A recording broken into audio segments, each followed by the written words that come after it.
Some men spend their whole lives chasing fortune, only to die with empty hands and emptier hearts, Dalton Crest found.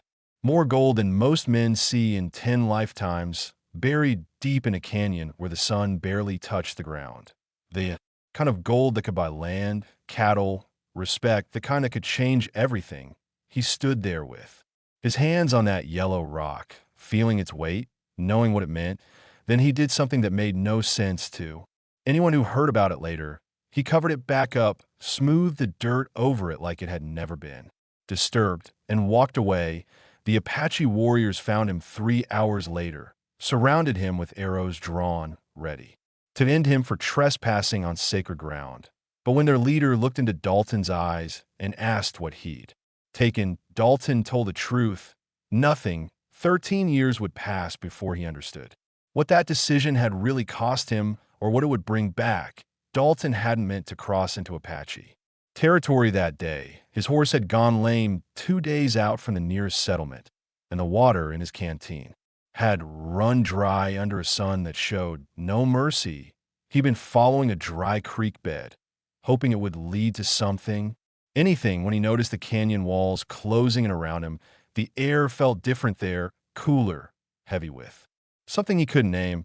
That's when he saw it, a glint of yellow in the exposed rock face where recent rains had carved away the softer stone. His hands moved before his mind caught up, scraping at the dirt, pulling away loose rock. The vein ran deep, thick as his forearm, purer than anything he'd seen. In 15 years of drifting from claim to claim, he could have filled his saddlebags, could have marked the location, come back with tools, file the claim. His fingers actually closed around a loose chunk small enough to hide, valuable enough to keep him fed for months, but something stopped him. Maybe it was the strange stillness of that place, the way sound seemed to die before it could echo. Or maybe it was the feeling of being watched, though he saw no one. He looked at that gold in his hand, felt its weight, and thought about every man he'd ever known who died fighting over less. Thought about the graves scattered across the territory, markers for men whose names nobody remembered anymore. Just their greed. He put the gold back, covered the vein carefully, the way you'd tuck in a sleeping child, made the wall look untouched. Then he kept walking, leading his lame horse tongue thick with thirst, knowing he might die out there for want of water. The Apache found him near sundown, 6 warriors appearing from the rocks like they'd been part of the landscape. Their leader was a man with gray threading through his dark hair, a face marked by weather and war, eyes that missed nothing. He carried himself like someone used to making decisions that kept people alive or got them buried.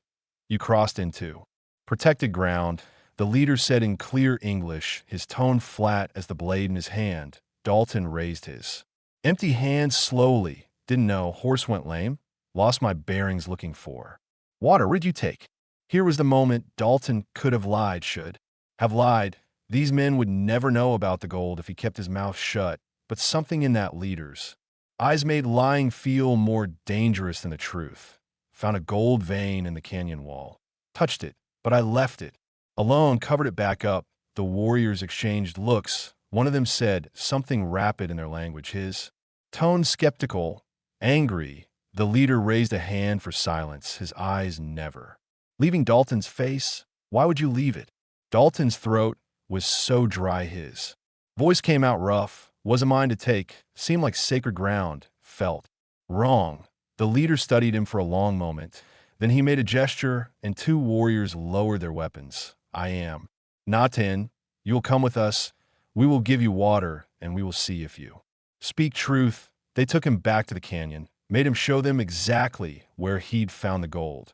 When they uncovered the vein and saw it untouched, saw how carefully he'd hidden it again.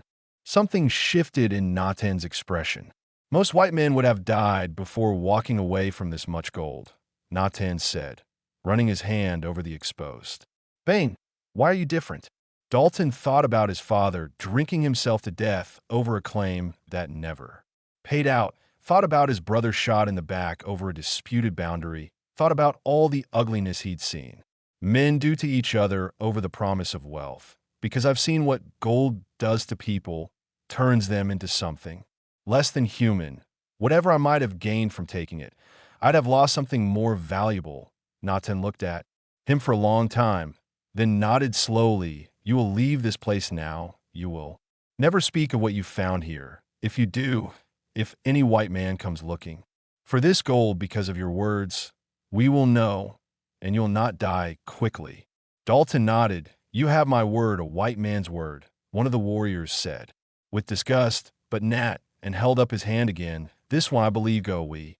We'll give you water and point you toward the settlement. But remember, some debts take many seasons to repay. The earth does not forget what is owed. They gave him water, food for 2 days, and let him go. Dalton walked away from more wealth than he'd ever see again, leading his lame horse toward the setting sun. Not understanding what Natan's final words really meant, he wouldn't understand for 13 long years, not until the day Natan appeared at his small ranch with his daughter and a debt the Apache he never forgot. But that morning, riding away from the gold and the warriors who'd spared his life, Dalton only knew one thing for certain. He'd made a choice. And choices like that, they had a way of coming back around. He just didn't know if that return would save him or destroy him. What he couldn't have known was that a small girl had been watching from the rocks that day, watching as her father spared the white man's life, watching as this stranger walked away from wealth that could have bought him anything. She was only 5 years old then, but she'd remember his face, remember the moment her father called him honorable, and 13 years later, when she stood before that same man as a woman. Grown, she would hate him for it. 13 years changed a man in ways that couldn't be measured by gray hair or deeper lines around the eyes. Dalton Crest had built himself a small ranch on unwanted land, the kind nobody else would touch because the soil was stubborn and the nearest neighbor was a day's ride away. He'd chosen it.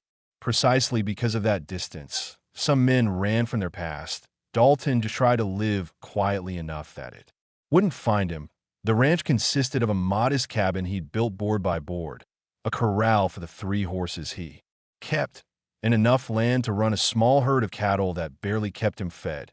He worked from sun up to sundown, his hands always busy, his mind always elsewhere. At 41, he'd grown comfortable with silence, comfortable with being alone. That's what he told himself anyway, on the nights when the quiet pressed in so heavy he could barely breathe. He was mending fence when he saw them coming, 3 riders moving slowly across the open land, their approach deliberate, unhurried. Dalton straightened, one hand moving instinctively to the rifle, leaning against the fence post, then stopping. Something about the way they rode told him this wasn't trouble, at least not the kind he was used to. As they drew closer, recognition hit him like cold water. The lead rider sat his horse with the same bearing Dalton remembered from 13 years ago. Natan, older now, more gray in his hair, but unmistakable. Behind him rode a younger warrior, and beside that warrior, a young woman. Dalton's hands went still on the fence wire. He watched them approach, his mind racing through possibilities, none of them making sense. The Apache had let him go with a warning never to return, never to speak of what he'd found.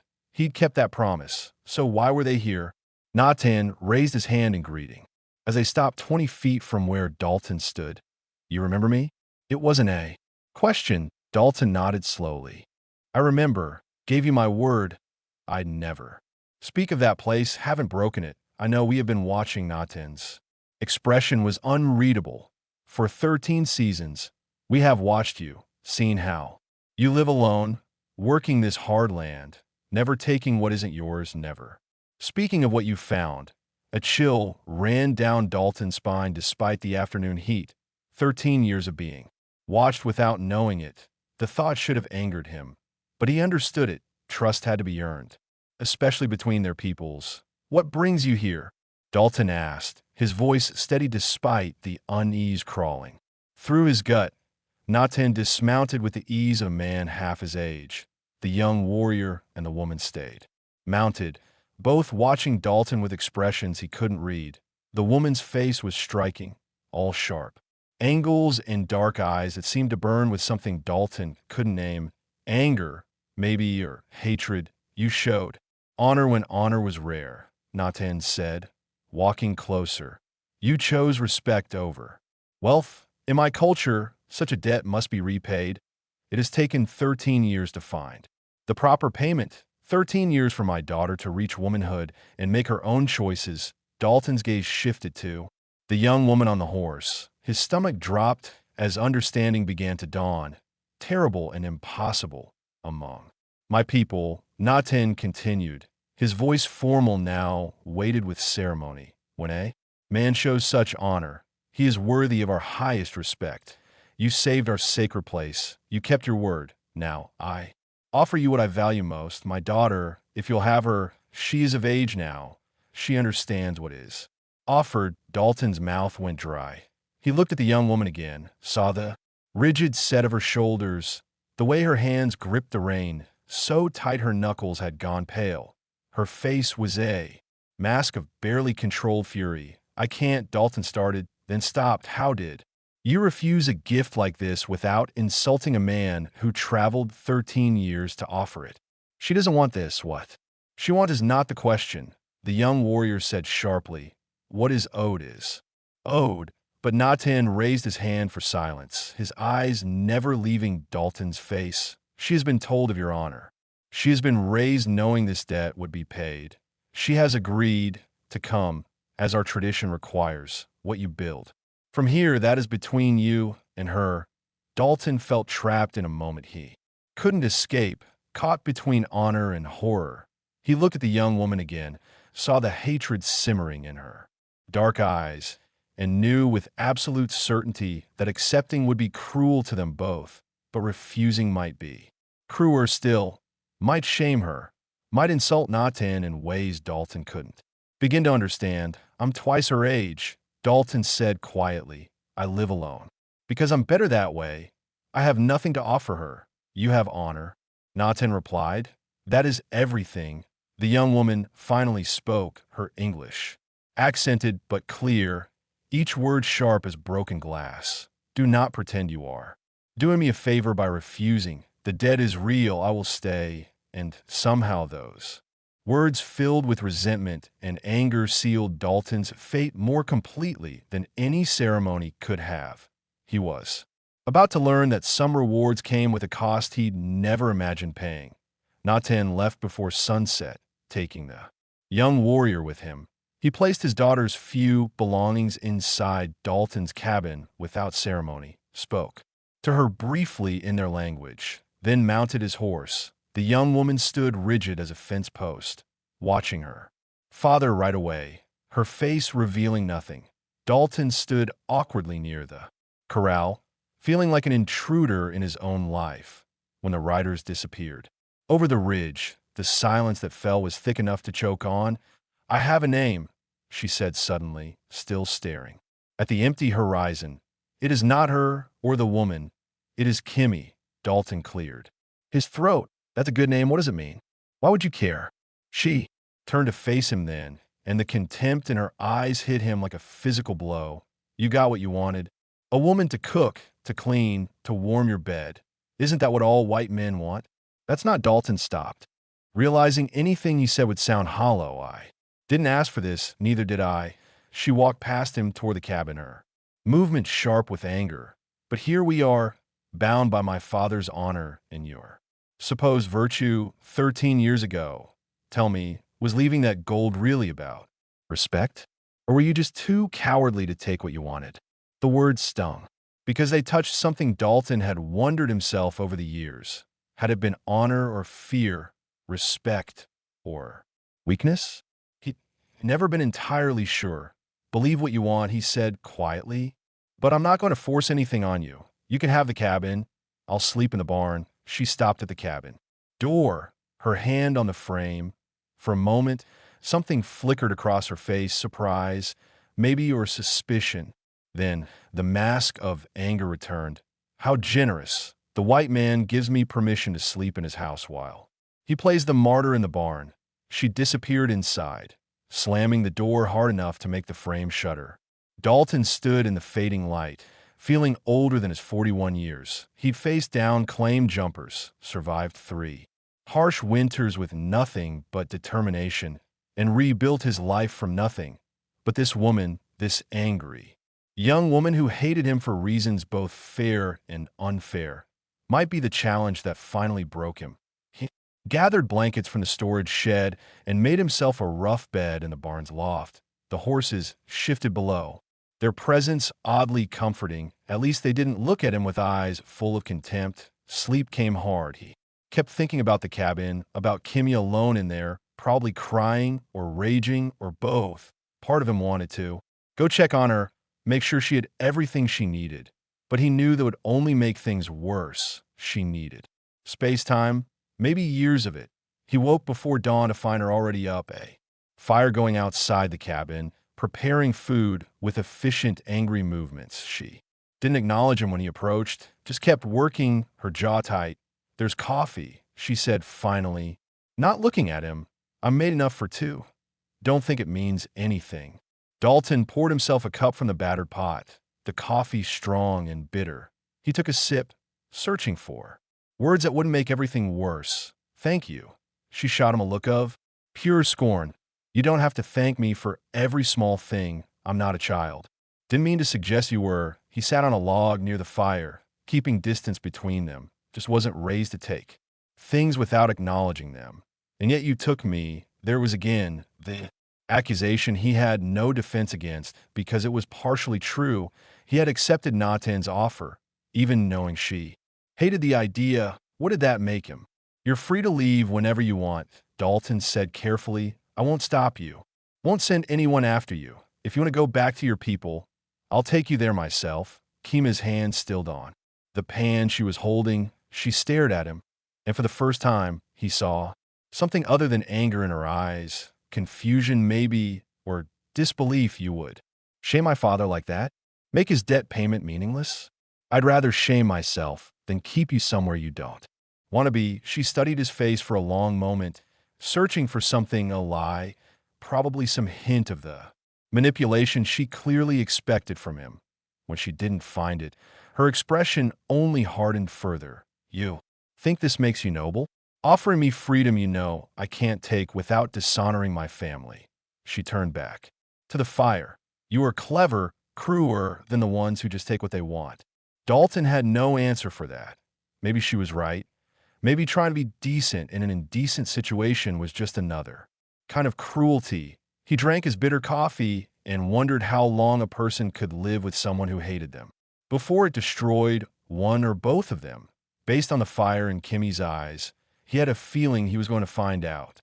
The question was whether either of them would survive it.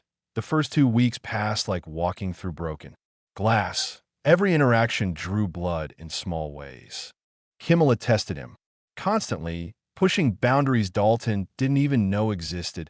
She cooked meals too spicy for him to eat, then accused him of rejecting her culture. She rearranged his tools, moved his belongings, claimed spaces in the cabin that had been his for years. Dalton led her. He ate the burning food without complaint, found his tools wherever she'd put them, and gave her more space than the small cabin really allowed. He slept in the barn every night, woke before dawn to work, and spoke to her only when necessary. She hated that. Most of all, "Why don't you yell at me?" she demanded one morning when he found his best saddle moved to the far corner of the barn. "Why don't you put me in my place like you want to?" Dalton lifted the saddle, checking it for damage. "Because I don't want to put you anywhere. This is your home now, same as mine. It will never be my home." She crossed her arms, blocking the barn door, like she was daring him to move her physically. "And you are a liar if you say you don't resent me for disrupting your comfortable, lonely life." He met her eyes, saw the challenge there, the desperate need to make him into the villain she wanted him to be. "I didn't ask for this situation, neither did you. But I'm not going to take my frustration out on you, just because you need me to." She flinched like he'd struck her. Her jaw tightened, and for a moment he saw something beneath the anger, pain maybe, or fear. Then it was gone, buried under fresh contempt. "You think you're so much better than other white men, so noble, so patient, but I know what you really want." Dalton picked up his saddle and walked toward the door. She didn't move, forcing him to stop inches from her. He could smell the sage she used in her hair, see the pulse beating in her throat this close. He could also see how young she really was, how scared. "What I want," he said quietly, "is for you to stop hurting yourself, trying to hurt me. I'm not your enemy. Kimla, you're worse than an enemy. You're a cage that calls itself shelter." He stepped around her carefully, giving her plenty of room, and headed toward the corral. Behind him, he heard her sharp intake of breath, like his refusal to engage had somehow wounded her more than anger would have. The pattern repeated itself daily. She would provoke, he would remain calm, and her frustration would build like storm clouds. He started teaching her the routine of the ranch without being asked, showing her how to mend fence, how to gentle the horses, how to read the weather in the sky. She learned quickly, her hands skilled and sure, but she accepted no praise. "Don't patronize me," she snapped when he commented on her fence work. "I'm not a child learning her letters." Wasn't patronizing, it's good work, that's all. She threw down her tools and stalked away, leaving him to finish alone. But that night, he found a plate of food left outside the barn door. Still hot. She made it less spicy this time. Not an apology exactly, more like a temporary ceasefire. Dalton ate it slowly, tasting what might have been the first crack in her armor. 3 weeks in, he noticed she'd started wearing one of his old shirts when she worked. It was too large for her, hanging past her hips, sleeves rolled up multiple times. She caught him looking and glared. "My dress was impractical for the work. Don't read anything into it." Wasn't going to, he said, but he'd noticed she'd mended a tear in the shirt before wearing it. Small, careful stitches that spoke of consideration she'd never admit to feeling. The real test came on a morning when Dalton was repairing the cabin roof, and his foot slipped on the wet shingles. He fell hard, landing on his back. The wind knocked clean out of his lungs. For a moment, he just lay there, staring at the sky, trying to remember how to breathe. Kimla appeared above him, her face pale, her hands hovered over him like she wanted to help, but didn't know how, or didn't want to reveal that she cared enough to try. "Are you hurt?" The question came out sharp, but her eyes betrayed her. Dalton managed to draw a breath, testing his ribs. Nothing broken, just bruised pride and aching back. "I'm fine, just had the breath knocked out of me." She knelt beside him, and for just a moment her hand touched his shoulder, light as a bird landing. Then she snatched it back like she'd touched fire. "You're an idiot for working on wet wood," she said, standing quickly. "If you died, I'd have been blamed for it." She walked away before he could respond, but Dalton lay there a moment longer, feeling where her hand had been. It wasn't much, barely anything at all, but it was the first time she touched him willingly, even in concern disguised as self-interest. The question was whether that tiny crack in her armor would widen or seal shut forever. Dalton needed supplies. The nearest settlement was a full day's ride, and he'd been putting off the trip for weeks, knowing it would create complications, but they were running low on flour, salt, and other necessities he couldn't produce himself. He had no choice. He was saddling his horse when Kimla appeared, already dressed for travel. "I'm going with you," she announced, not asked. Dalton paused, cinch strap in hand. "The town isn't kind to Apache.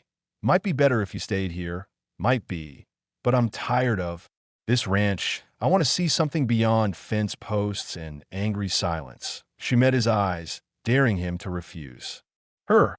"Or are you ashamed to be seen with me?" It was a trap. Refuse, and he proved. He saw her as something to hide, accept, and he'd expose her to the ugliness he knew waited in town. He chose what he hoped was the lesser cruelty. "Get your horse ready." The ride took most of the day. They barely spoke, but the silence felt different than before.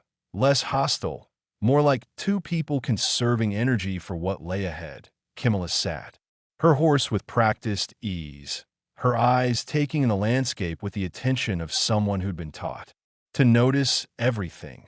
The settlement appeared as the sun started its descent, a collection of rough buildings, clustered around a single main street, the kind of place where everyone knew everyone else's business and strangers were measured carefully. Dalton felt Kimla stiffen beside him as they rode in, saw how people stopped to stare. He tied their horses outside the general store, and turned to find her standing rigidly, her face carefully blank in a way that told him she'd had plenty of practice hiding her feelings from hostile eyes. Inside, the store smelled of coffee, tobacco, and the particular staleness of a place that didn't get aired out enough. The clerk, a thin man named Porter, with a face like worn leather, looked up and froze when he saw Kimmy Mela. Didn't know you kept company with savages now, Crest Porter said, his tone making the word ugly. Dalton felt something cold settle in his chest. He'd known this would happen, but hearing it still made his jaw tight. She's my wife. I'd appreciate you speaking respectfully. Porter's eyebrows rose. Your wife? You married an Apache? He laughed, but there was no humor in it. Guess living alone that long will make a man desperate.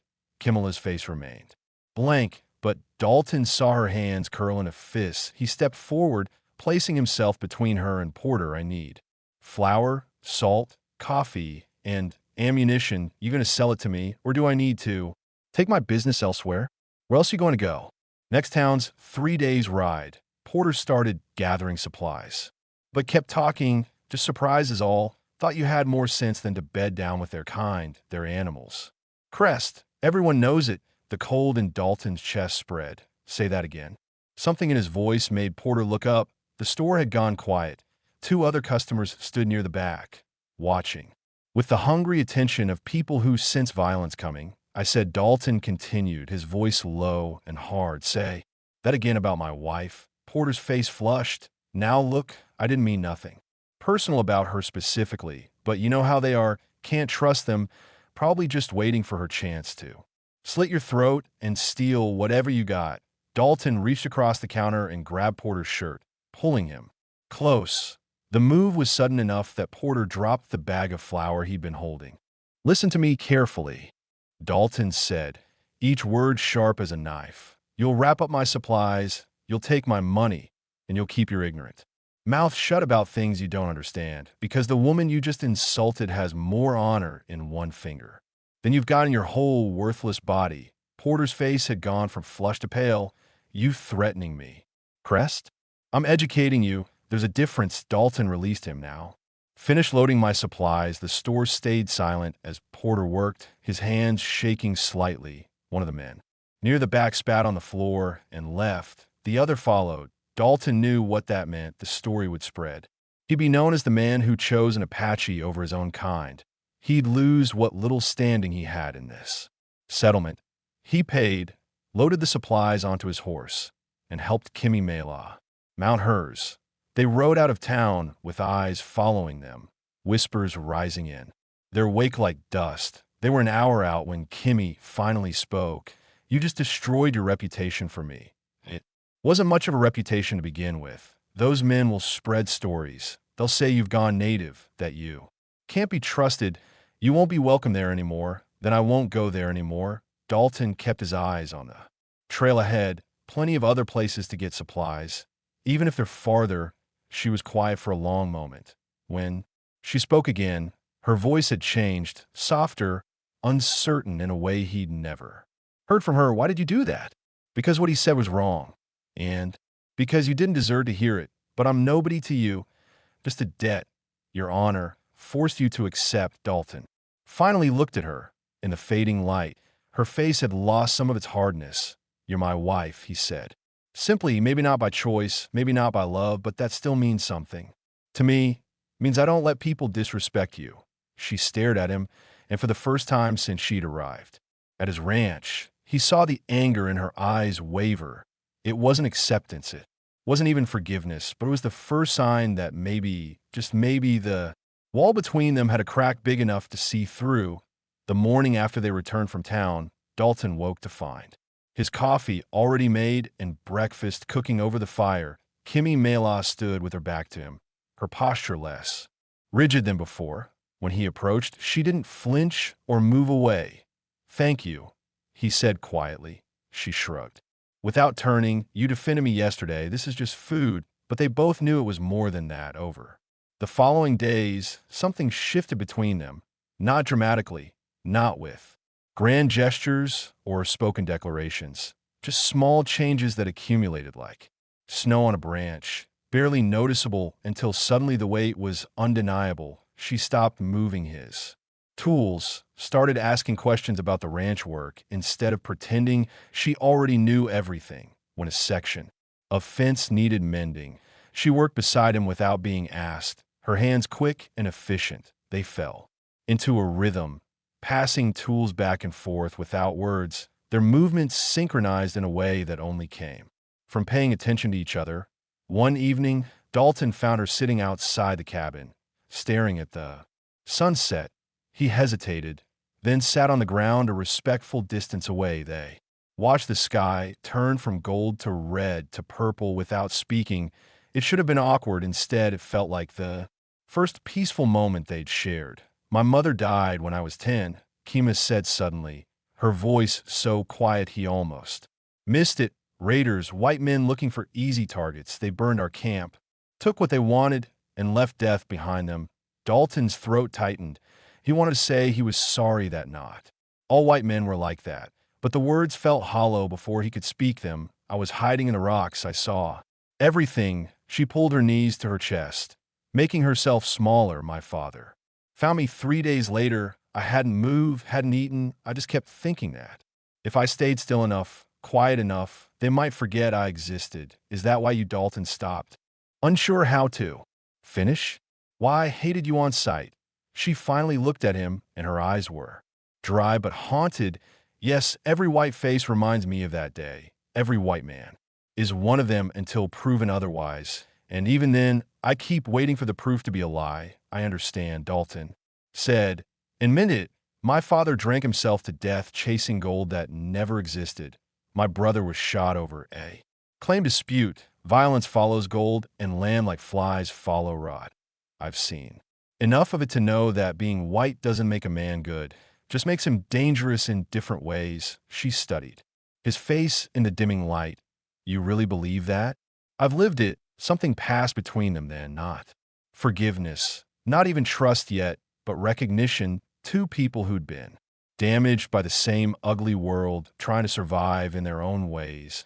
"I sleep in the cabin now," Kimmy said. "You should, too. The barn is cold at night. It makes no sense for you to suffer there when there's space for both of us." Dalton's heart kicked against his ribs. "You sure?"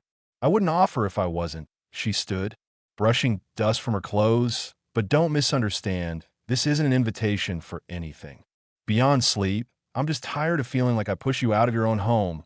"I understand." That night, Dalton made a bed on the floor, while Kimmy Mela took the actual bed.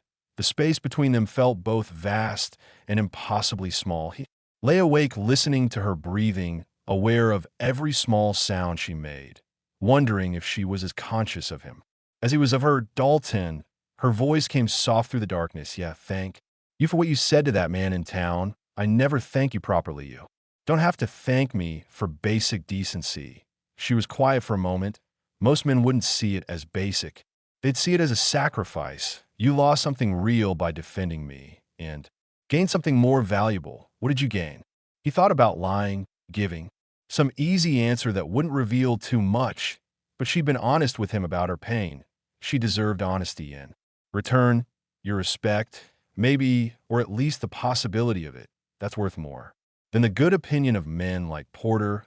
She didn't respond, but he heard her shift in the bed, turning toward where he lay. Through the darkness, he felt her gaze on him, considering, weighing, measuring. "You are different," she said finally. "I didn't want to see it. I wanted you to be like the others so I could hate you cleanly. But you keep proving me wrong. Is that a bad thing?" "I don't know yet." Her voice carried something that might have been the beginning of warmth. "Ask me again in time." Dalton lay in the dark, listening to her breathing, even out into sleep, and felt hope for the first time since Natan had appeared at his ranch with an impossible gift. The wall between them hadn't fallen, but more cracks were forming, and through those cracks, he could see the woman she might let herself be if she stopped fighting so hard against the possibility of something good. 3 months had passed since the day in town. The ranch settled into rhythms that felt less like cohabitation and more like partnership. Kimla had stopped treating every kindness as a trap. Dalton had stopped walking on eggshells around her anger. They worked together, ate together, and at night shared the cabin with an ease that surprised them both, but they still kept careful distance between them, still avoided touches that lasted too long, still pretended the growing awareness between them didn't exist.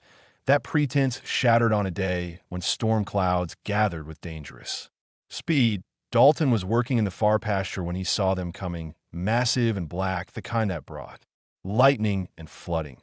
He ran for the cabin, knowing Kimmy Mela was there alone. He found her struggling to secure the shutters, the wind already tearing at the wooden slats. Without thinking, he came up behind her, reaching past her to grab the loose shutter, his chest pressed against her back for just a moment as he secured the latch. They both froze. The storm raged around them, but Dalton was suddenly aware of nothing except the warmth of her body against his. The way she fit perfectly in the space his arms created. He could smell sage in her hair, feel the rapid rise and fall of her breathing. "Sorry," he said, his voice rough. He started to step back. Her hand caught his wrist. "Don't." He stilled. Her fingers were small against his sun-darkened skin, her grip surprisingly strong. The wind howled, rain beginning to fall in heavy drops, but neither of them moved. Kimma, she turned in the small space between him and the wall, and suddenly they were face to face, close enough that he could see flecks of amber in her dark eyes, close enough that he could feel the heat coming off her skin. "I've been trying not to feel this," she said, her voice barely audible over the storm. "Trying to hate you, trying to see you as my cage, but you're not, are you? You never were." "No." Dalton's hand moved almost of its own accord, brushing a strand of wind-blown hair from her face. She didn't pull away. "I've been trying not to feel it too. Thought it would be wrong. You were given to me like property. How could anything good come from that? But you never treated me like property." Her eyes searched his face. "You gave me choices, space, respect, even when I threw it back in your face with contempt. Why? Because that's not who I am." His hand still hovered near her face, not quite touching, "and because somewhere along the way you stopped being a dead-eyed accepted and became someone I wanted to know, someone I wanted to deserve." The words hung between them, heavy with meaning. Rain pounded the roof now, the storm fully upon them, but inside this small space, the air felt charged with something more dangerous than lightning. "I don't know how to do this," Kimlo whispered. "How to want someone I thought I'd hate forever. How to trust when trust has only brought pain before. We could figure out together if you wanted." Dalton made himself take a half step back, giving her room to refuse him. "Or we could keep things as they are. I won't push. I promise you that from the beginning." She looked at him for a long moment, and he saw the war happening behind her eyes, fear battling something else, something that looked like hope. "I'm tired of being afraid," she said finally, "tired of letting what happened to my mother control every choice I make. Those men took everything from me when I was 10. I won't let them take this too." "Take what?" Instead of answering, she rose on her toes and pressed her lips to his. It was brief, tentative, more question than answer. When she pulled back, her eyes were wide, surprised by her own boldness. Dalton stood frozen, his heart hammering so hard he was sure she could hear it. 13 years ago, he'd walked away from enough gold to buy everything he'd ever wanted. In this moment, he realized he'd been repaid with something infinitely more valuable. Not just a woman, not just a companion, but someone who'd chosen him despite every reason not to, someone who'd fought her own fear and won. Was that? She stopped, uncertain for the first time since he'd known her. "Did I misread?" He answered by cupping her face gently, giving her every chance to pull away, to change her mind. When she didn't, when she leaned into his touch, instead, he kissed her with all the patience he'd learned over these months. Gentle, careful, like she was something precious that might break if handled roughly. The storm raged outside. Inside, something else entirely was being born. When they finally broke apart, both breathing hard, Kimmy rested her forehead against his chest. "I don't know what happens now, neither do I." Dalton's arms came around her, holding her close, but not tight, always giving her the option to leave. but we'll figure out together, if that's what you want." She looked up at him, and for the first time since she'd arrived at his ranch, she smiled, really smiled. It transformed her face, made her look younger, lighter, like a weight had been lifted. "Yes," she said simply. "That's what I want." Outside, the storm continued, but inside the small cabin, two people who'd been strangers bound by duty had become something else entirely. Something chosen, something real. And Dalton finally understood what Natan had meant all those years ago about debts taking time to repay. The Apache leader hadn't been punishing his daughter or rewarding Dalton. He'd been giving them both something they couldn't have found any other way, a chance at something neither of them knew they needed. 6 months after that storm, Dalton woke to find Kimya already up, standing in the doorway watching the sunrise. Something in her posture made him uneasy. Too still, too thoughtful. "What's wrong?" asked, coming to stand beside her. She didn't answer immediately. When she did, her voice was quiet.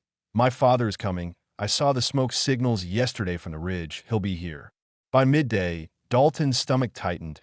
In all these months, Natan hadn't returned, hadn't checked on his daughter. Dalton had started to believe maybe the Apache leader had simply trusted his choice and let them be. Now, faced with the reality of Natan's return, he wondered what the man expected to find. "Are you worried?" Dalton asked carefully. "I don't know what I am." Kimmy crossed her arms, a gesture he recognized as self-protection. "When he left me here, I hated him for it." "Hated you?" "Thought I'd been traded like livestock to pay a debt I had no part in making, but now." She turned to look at him, and her eyes were clear, certain. "Now I need to tell him that the debt is paid and that I'm staying by choice, not obligation." The words hit Dalton harder than he expected. He'd known things had changed between them, known she'd stopped fighting against their situation, but hearing her say it out loud, hearing her claim this life as her choice, made something in his chest expand until breathing was difficult. "You don't have to tell him that if it's not true," Dalton said, giving her one last chance. "To be honest, if you want to leave, I'll take you back myself. No shame, no blame."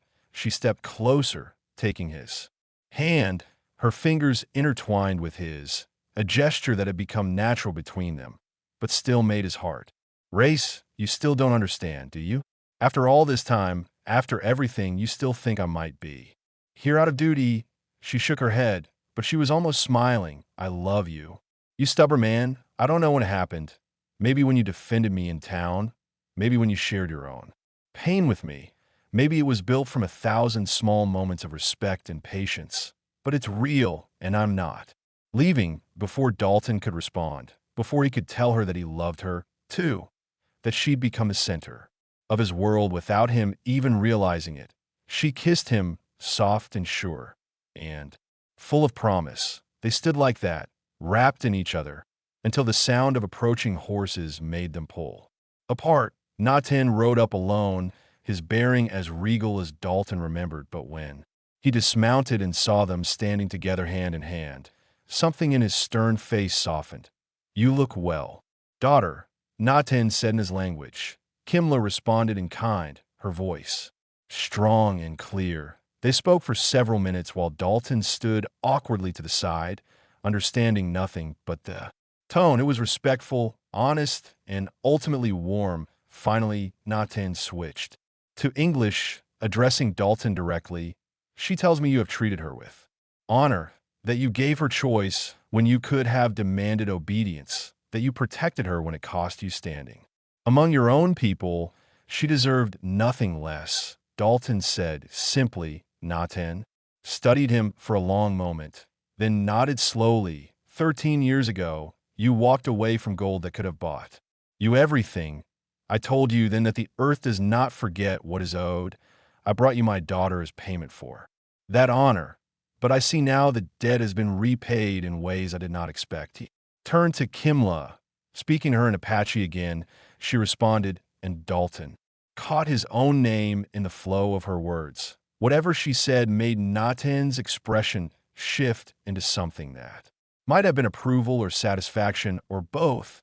"My daughter says she chooses to Stay not because duty demands it, but because her heart does. Natan looked. Between them, this is the truest payment I could have offered. Not just a woman, but a woman who chooses freely. That is, the rarest treasure. He clasped Dalton's shoulder, the gesture carrying weight.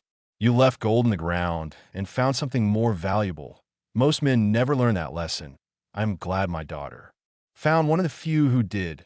Natan mounted his horse, but before leaving, he spoke once more to Kima. This time, Dalton heard the warmth in the old warrior's voice, saw the quick brightness in Kimla's eyes as she embraced her father. Then Natan rode away, disappearing over the ridge as suddenly as he'd appeared. Kimla turned to Dalton, and in the morning light, she looked radiant, happy in a way he'd never seen before. He gave us his blessing, she said that 13 years ago, you proved yourself worthy of respect. Today you proved yourself worthy of love. Dalton pulled her close, resting his chin on top of her head, feeling the steady beat of her heart against his chest. 13 years ago, he'd made a choice that seemed like it cost him everything, walked away from wealth that could have changed his life, but standing here with Kimla in his arms, understanding that she'd chosen him freely, that love had grown in the space where resentment once lived, he finally understood what real wealth meant.